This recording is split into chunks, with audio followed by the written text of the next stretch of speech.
بسم اللہ الرحمن الرحیم۔ السلام علیکم ورحمۃ اللہ وبرکاتہ۔ حضرت عبداللہ بن عمر رضی اللہ عنہ سے روایت ہے کہ رسول اللہ صلی اللہ علیہ وآلہ وسلم نے ارشاد فرمایا، روزہ اور قرآن دونوں انسان کی شفاعت کریں گے۔ روزہ کہے گا، یا اللہ، میں نے اس کو دن میں کھانے پینے اور شہوت سے روکے رکھا، اس کے حق میں میری شفاعت قبول فرما۔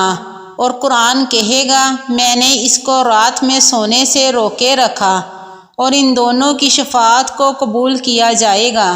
المستدرک امام حاکم، حدیث نمبر 2036۔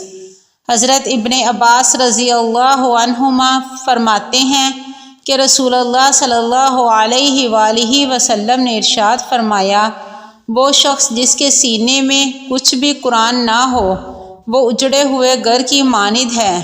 المستدرک امام حاکم، حدیث نمبر 2037۔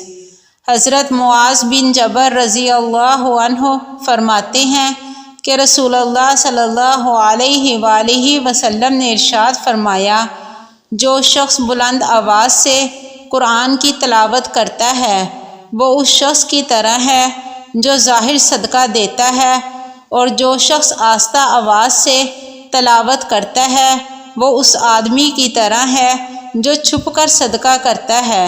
المستدرک امام حاکم، حدیث نمبر 2038۔